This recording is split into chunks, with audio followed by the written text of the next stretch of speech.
Assalamualaikum warahmatullahi wabarakatuh. Waalaikumsalam warahmatullahi wabarakatuh. Dan selamat siang. Baik, hari ini kita masuk materi pemeriksaan golongan darah ya. Jadi untuk hari ini materi pemeriksaan golongan darah terlebih dahulu Ibu akan sampaikan tujuan praktikum kita seperti yang adik-adik lihat di slide. Tujuan praktikum yaitu agar adik-adik semua mahasiswa itu dapat mengetahui golongan darah pasien atau seseorang, menggunakan sampel darah. Jadi untuk golongan darah di sini yang digunakan adalah sampel darah, ya bukan serum, sampel darah yang digunakan. Jadi itu tujuan praktikumnya. Tujuan praktikumnya untuk mengetahui misalkan kalian di lapangan atau nanti misalkan PKL untuk mengetahui golongan darah pasien. Misalkan di masyarakat untuk mengetahui golongan darah seseorang. Apakah golongan darahnya A, apakah golongan darahnya B, atau golongan darahnya O atau AB. Kemudian Ibu juga harus menyampaikan capaian pembelajaran dalam materi pemeriksaan golongan darah kali ini. Jadi capaian pembelajarannya adik-adik semua harus mampu. Jadi harus mampu melakukan pemeriksaan golongan darah secara mandiri. Secara mandiri maksudnya sendiri-sendiri. Ya, sendiri-sendiri. Secara mandiri dimulai dari pra-analitik, Analitik dan pasca analitik. Pra-analitik apa? Proses kan, pengambilan sampel dan lain sebagainya, alat bahan. Kemudian analitik, proses pengerjaannya. Pasca analitik, jadi kalian harus mampu melakukan pemeriksaan dari mulai pra-analitik, analitik sampai pasca analitik secara mandiri. Ya, itu capaian pembelajaran yang harus adik-adik pahami. Kriteria penilaian ada 3 kriteria penilaian, ada 3. Yang pertama itu sikap. Jadi dalam hal praktikum nanti ada penilaian dari sikap, ada penilaian pengetahuan. Tentunya pengetahuan yang berhubungan dengan pemeriksaan golongan darah. Kemudian yang ketiga adalah keterampilan. Keterampilan bagaimana nanti kalian mengambil sampel darahnya, kemudian melakukan pemeriksaan golongan darah. Itu adalah 3 kriteria penilaian. Indikator penilaian pada mata kuliah imunohematologi dan bank darah kali ini, khususnya untuk pemeriksaan golongan darah itu ada 3. Yang pertama itu tugas terstruktur, itu 60%. 60% itu dari mana saja? Ada tugas 40%, tugas yang diberikan ya. Jadi setiap ahli materi itu ada tugas. Kemudian respon 20%, apabila ibu bertanya responnya seperti tadi langsung respon. Kemudian laporan 40%. Berapa itu? Nah itu dirata-ratakan 40 tambah 20 tambah 40 dirata-ratakan, kemudian dihitung menjadi 60%. Nah indikator penilaian yang kedua adalah UTS. Jadi UTS itu 20%, kemudian UAS itu 20%. UTS 20%, UAS 20%.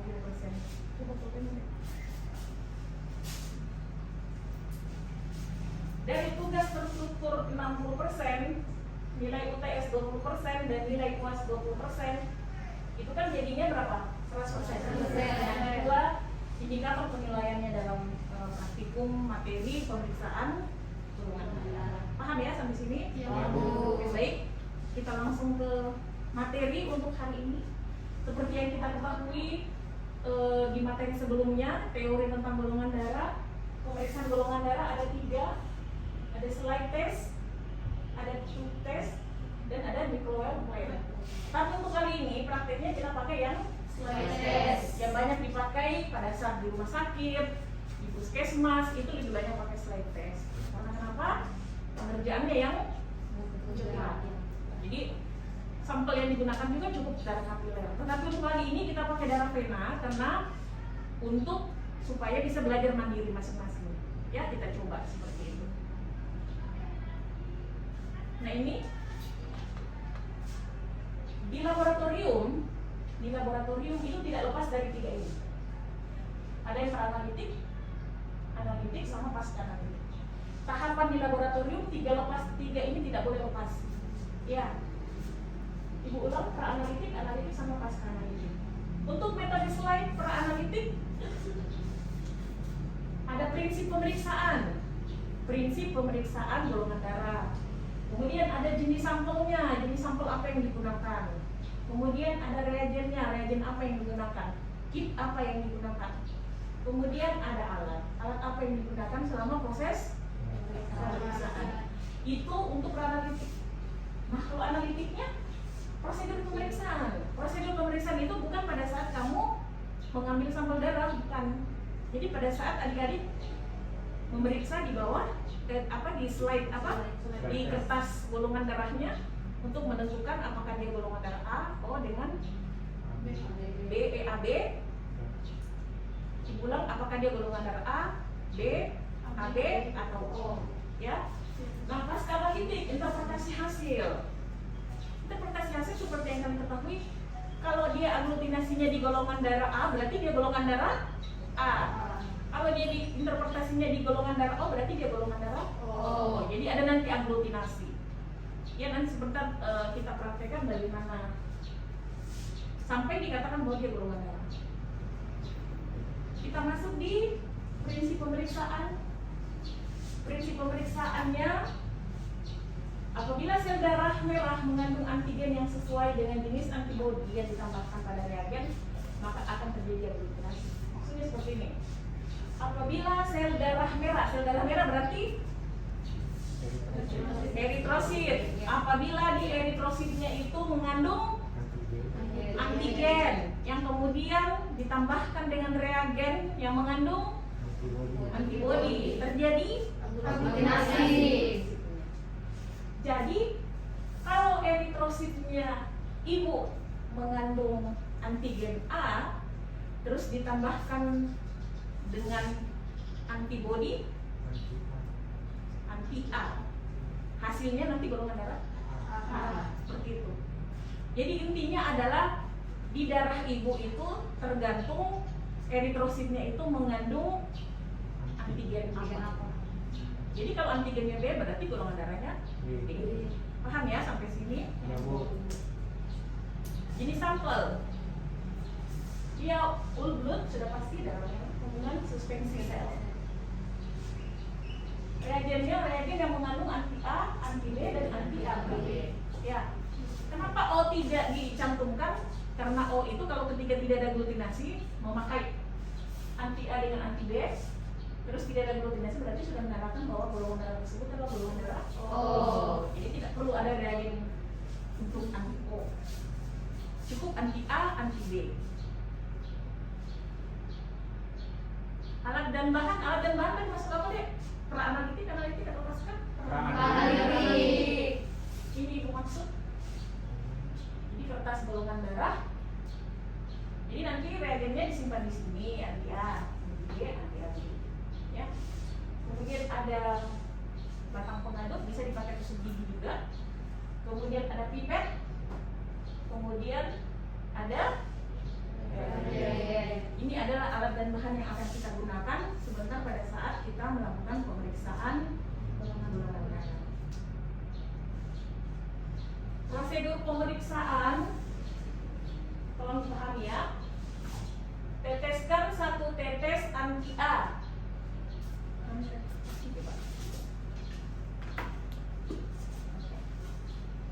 Yang pertama, teteskan 1 tetes anti A. Ini anti A tuh? Ini anti A. Teteskan 1 tetes anti A. Maksudnya anti A ini adalah reagen anti A. Ini lah. Tegak lurus. Kemudian anti B di sini, reagen anti B. Teteskan 1 tetes anti B pada kertas golongan darah di sini. Kemudian teteskan 1 tetes anti B di sini. Nah, untuk resus nanti next. Setelah itu tambahkan pada masing-masing tetesan reagen itu satu tetes sel darah. Jadi ceritanya kan di atas ini sudah ada reagen masing-masing, kan? Ya. Nanti tinggal ditambahkan 1 tetes darah merah 1 tetes darah merah, 1 tetes darah merah. Kemudian diaduk, dihomogenkan. Kalau dia terjadi aglutinasi kayak butiran pasir, itu menandakan bahwa dia aglutinasi, berarti dia golongan darah. Misalkan di sini di A, berarti dia golongan darah A. Kalau aglutinasinya ada semua, AB. kalau tidak ada aglutinasi, O. pintar ya, cerdas. Ini, Anita. Jadi diringkas slide secara perlahan, maksudnya begini, diaduk, dihomogenkan. Jadi kalau biasa kalau tabung yang biasa kita homogenkan kan kayak angka 8. Nah kalau ini diputar cukup. Putar seperti ini supaya kenapa? Supaya tujuannya ini reagen sama darahnya bisa tercampur dengan baca dan interpretasi. Apakah dia golongan darah A, B, AB atau O? Seperti ini adik-adik semua. Jadi sampel darah. Kemudian ditambahkan dengan anti A. Hasilnya nanti seperti ini toh. Ini kalau dia B. Ini kalau dia AB. Ini kalau dia O. Jadi intinya tidak ada aglutinasi. Itu adalah golongan darah O. Tidak ada pertanyaan?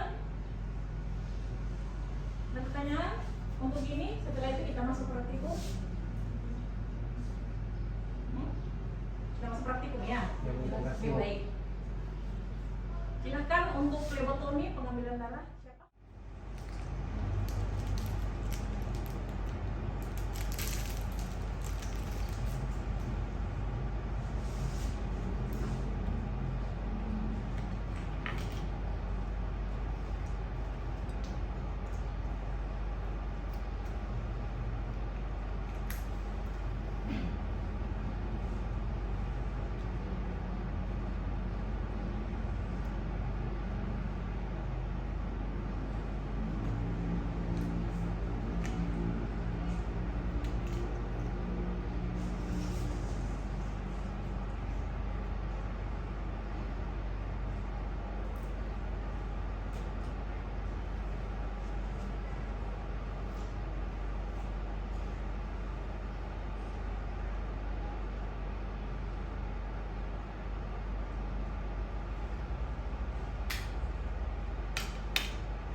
Ya. Jadi adik-adik boleh lihat ini adalah reagen yang digunakan, ada anti A ya. Kemudian ada anti B warna kuning, kemudian ada anti AB ya. Nah, kertasnya yang dipakai adalah yang tadi yang Ibu sudah perlihatkan. Jadi ada di sini anti A, anti B sama anti AB. Nanti kemudian boleh pakai tusuk gigi atau batang pengaduk untuk mencampurkan. Boleh? Siapa yang mau mulai? Ya, sini. Jadi sebelumnya tulis identitas dulu.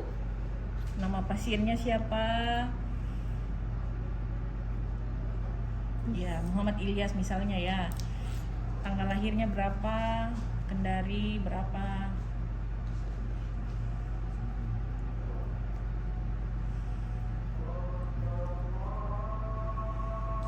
Ya, kemudian alamatnya misalkan di Jalan Banda. Ya, oke. sekarang anti A.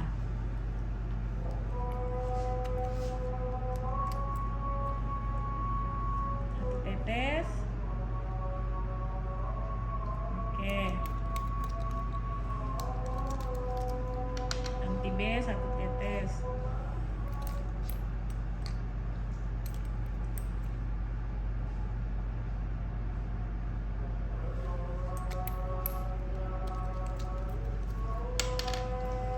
Kemudian AB satu tetes. Setelah itu menggunakan pipet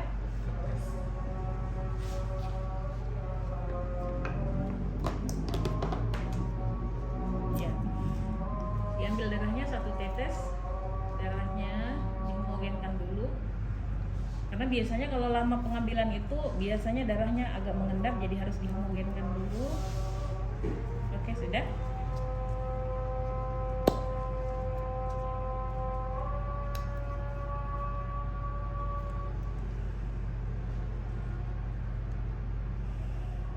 Ya, satu tetes di anti A, tetes di anti B, kemudian di AB. Oke.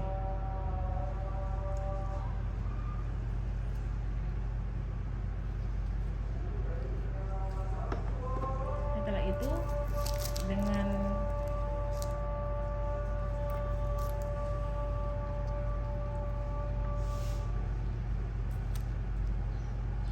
aduknya pakai satu-satu ya, satu golongan, satu darah, satu campuran, pakai satu batang pengaduk sendiri. Jadi dia bercampur.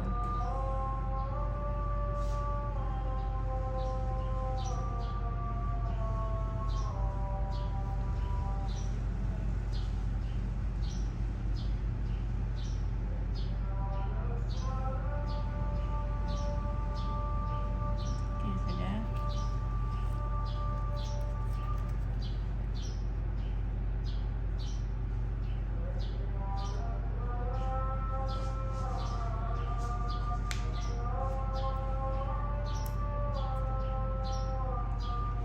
Pakai batang pengaduk yang baru. Boleh di sini sampai ya ini.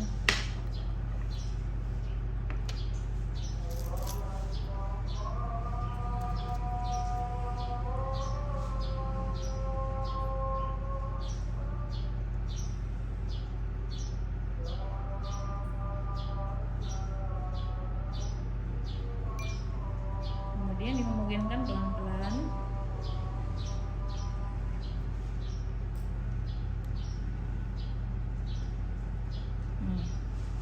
Coba lihat Dek, adik-adik, aglutinasi yang terjadi di mana? Di anti A dan di anti B. Berarti dia golongan darah A. Jadi contoh aglutinasi itu seperti ini. Jadi ada pasir-pasirnya dia. Jadi kayak dia pasir-pasir, ada gumpalan-gumpalannya. Kalau tidak terjadi aglutinasi berarti dia tidak ada terjadi gumpalan-gumpalan. Jadi ini seperti ini kelihatan sekali. Ya. Iya, Bu. Jadi ini yang dinamakan dengan terjadinya aglutinasi antara antigen pada sel darah merah dengan antibodi yang terdapat dalam reagen. Oke, ini golongan darah. Baik, tadi adik-adik sudah mempraktekkan secara langsung bagaimana pemeriksaan golongan darah A, golongan darah B, golongan darah AB, dan golongan darah AO. Adik-adik juga sudah melihat bagaimana hasil pemeriksaannya, yang mana terjadi aglutinasi dan yang mana yang tidak terjadi aglutinasi. Jadi seperti itu prinsipnya dan interpretasi hasilnya ya. Jadi bisa dilihat kembali yang ada aglutinasi, berarti itulah yang menandakan golongan darah seseorang tersebut ya. Jadi untuk pekan depan next kita akan materi pemeriksaan golongan darah resus. Jadi yang tadi adalah pemeriksaan golongan darah ABO. Jadi untuk minggu depan, pekan depan kita masuk untuk pemeriksaan golongan darah resus. Untuk tugasnya mohon laporan pemeriksaan golongan darah ABO ini dilengkapi mulai dari judul, kemudian tujuan, prinsip, pra-analitik, analitik sampai analitik. Ada pertanyaan? Kalau tidak ada pertanyaan, Ibu tutup untuk praktikum kali ini. Jangan lupa laporannya dikumpul pekan depan. Kemudian belajar untuk materi hari ini, kita kuis juga. Kemudian yang terakhir adalah belajar agar kalau masuk nanti setidaknya ada gambaran pemeriksaan golongan darah resus ya. Jadi Ibu tutup, mohon maaf jika dalam penjelasannya yang banyak kurangnya. Ibu tutup dengan wabillahi taufiq wal hidayah. Wassalamualaikum warahmatullahi wabarakatuh. Waalaikumsalam warahmatullahi